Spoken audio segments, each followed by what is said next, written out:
Howdy. So Ron DeRacist has signed off on a new Black History curriculum for middle schoolers, I believe, in Florida. And a New York Times article was written about it. And people are understandably angry about this new curriculum. So I read the article, and this is my reaction. Like I said, the article is in the New York Times, written by Sarah Mervosh. And the title is DeSantis Faces Swell of Criticism Over Florida's New Standards for Black History. In one benchmark, middle schoolers would learn that enslaved Americans developed skills that could be applied for their personal benefit. Just because you were taught how to cower doesn't mean that you should have had to learn that. But anyway.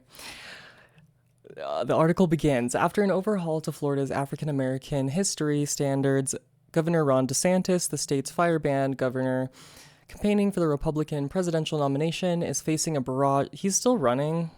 I think it's pretty obvious at this point that he's not getting anywhere with that campaign. Educators and historians who called the state's guidelines a sanitized version of history. Part of me is kind of like, how could it get worse, though? Because, like, Black history is already sanitized in American education. So, I don't understand. Like, I know it could get worse, but it's, like, mind-boggling to me that it is getting worse, and it's because of Mr. Ron DeRacist here.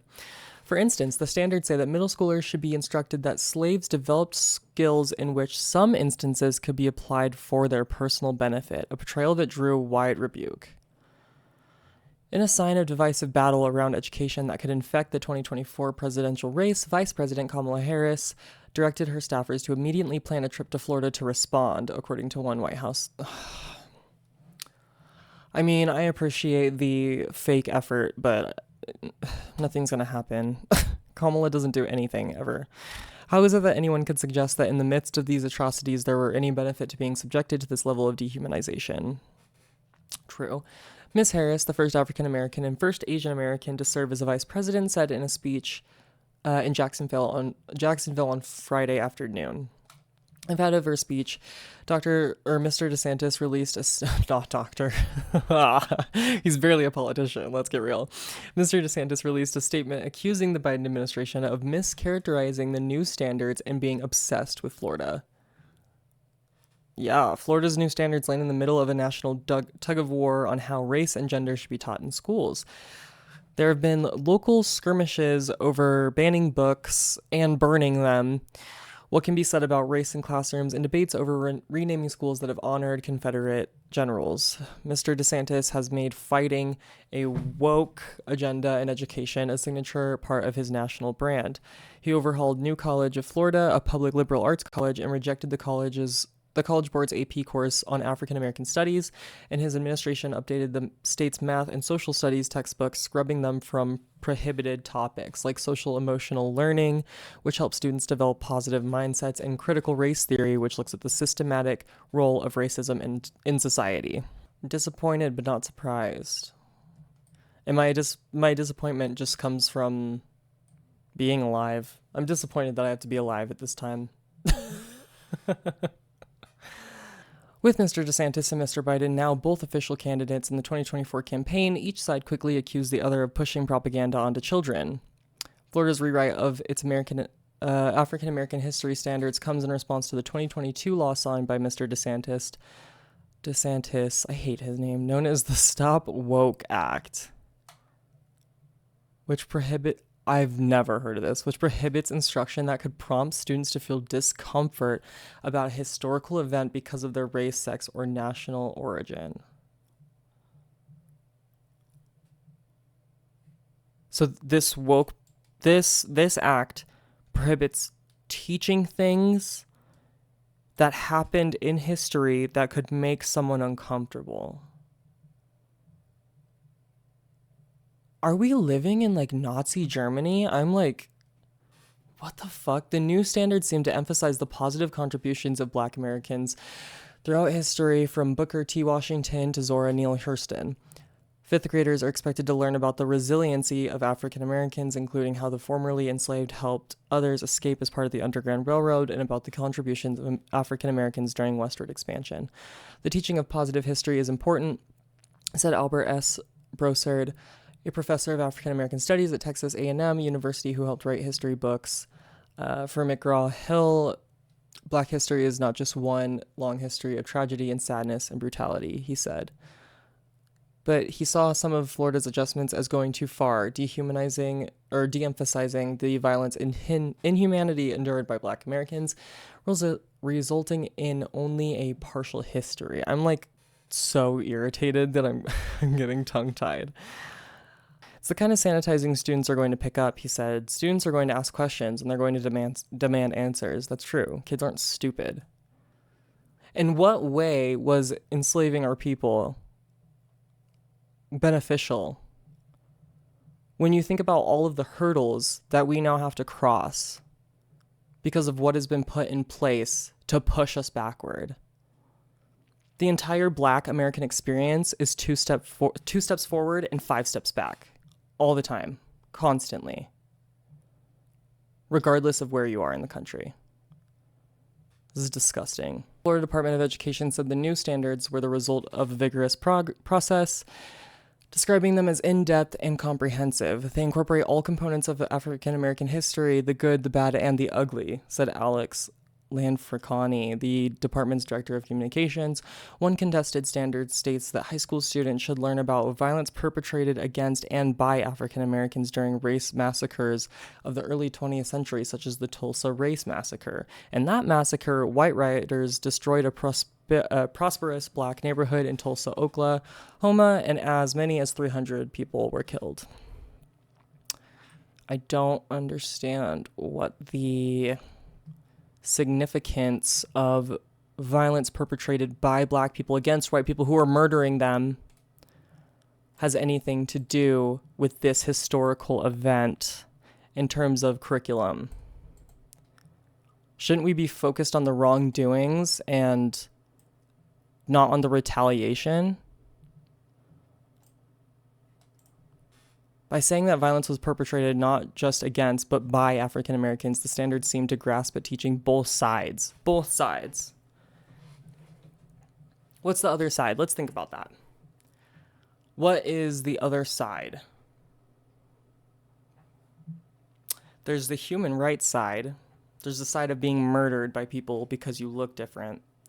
And then there's the other side of that, which is the people doing the murdering, the racist people. What do we need to see on that side? Why are we sympathizing? In what way is educating kids to sympathize with racist people in history who mass murdered people? This curriculum itself perpetrates racism. The other side is racism. Standards stand agree with both sides of history, said LeGarrette King, the director of the Center for K-12 Black History and Racial Literacy Education at the University of Buffalo. But historically, he said, it's just not accurate. It's not. By and large, historians say race massacres during the early 1900s were led by white groups, often to stop Black residents from voting and basically doing pretty much anything else that a human could do at that point. Breathing was and kind of still is, for people who were Black, a crime in the eyes of some white people. And that's the sad reality of America. America is built on racism. America is racist. Period. I don't want to hear any opposition to that, because there's no proof of that being untrue. America is built on racism. America is founded on racism. The individuality of racist people. That is what America is founded on. That was the case in I actually have not heard of this one, Ocoee Massacre of 1920, in which a white crowd, incensed by a Black man's attempt to vote, burned Black homes and churches to the ground and killed an unknown number of Black residents in a small Florida town.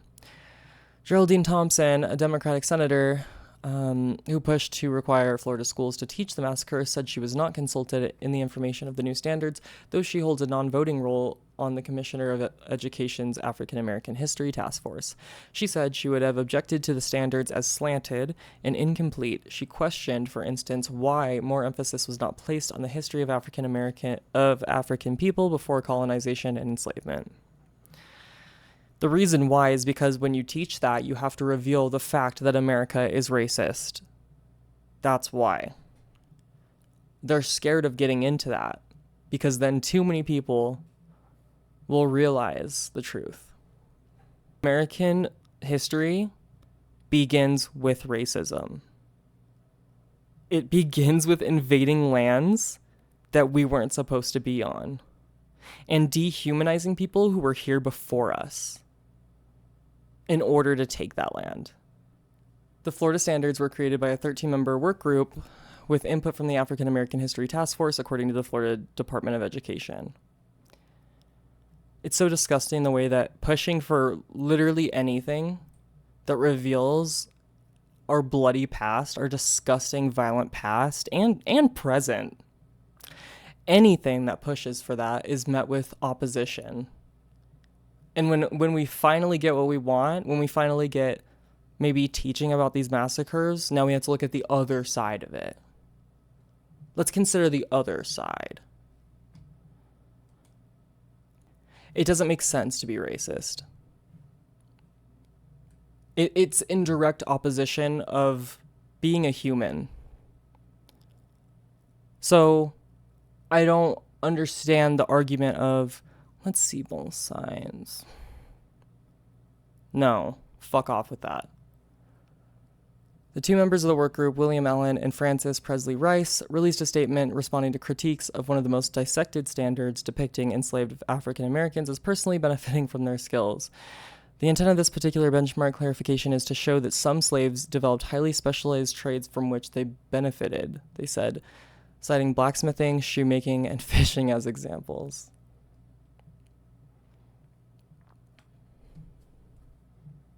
This is like telling a child who was abused and neglected that they should be grateful for that because it made them a hard worker.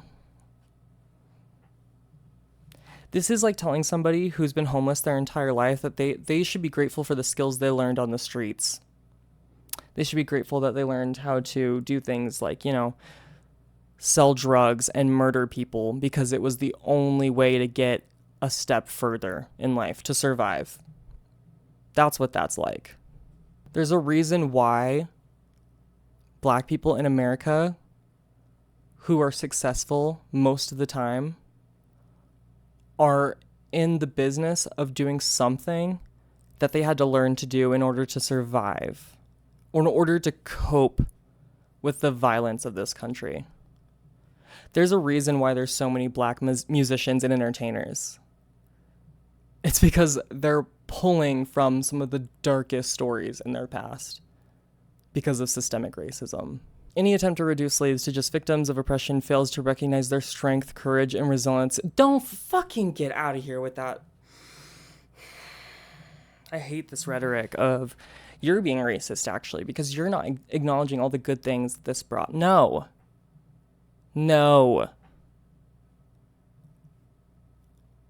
I don't know who my ancestors are because of this shit. Don't fucking start with me with that. Get out of here. That's laughable. That's disgusting. Florida students deserve to learn how slaves took advantage of whatever circumstances they were and benefit to themselves and the community of African descendants. Those very descendants are the descendants that most of us, don't know who they are. Because of systemic racism and murder. The genocide of Black people in America. Florida is one of a dozen states that require the teaching of African American history. Other states with such mandates include South Carolina, Tennessee, New York, and New Jersey. The state mandates date back decades. Florida was passed in 1994 and often came in response to demands from Black residents and educators, said Dr. King at the University of Buffalo. There's a legacy of Black people fighting for their history. Exactly. That's the difference. Having a rich history that you can look back on of your ancestors and all the things that they had to do to get to where they are now must be so rewarding. I'm so happy for all of these white politicians who know exactly where they came from. Because most of us don't. And this shit is why. Our history is being erased every day. In the smallest instances and in the biggest instances like this. There is a Black history, he said, but the question has always been, well, what Black history are we going to teach? All of it is what you should be teaching. And I know our government has the resources to get as much information as they possibly could about Black people in this country. They have the resources to pin down so much genealogy. They have the resources to teach students about all of the Black inventors, all the Black whistleblowers, all of the Black people in America who made a difference. And yet, we want to focus on the other side of systemic racism. Fuck off with that.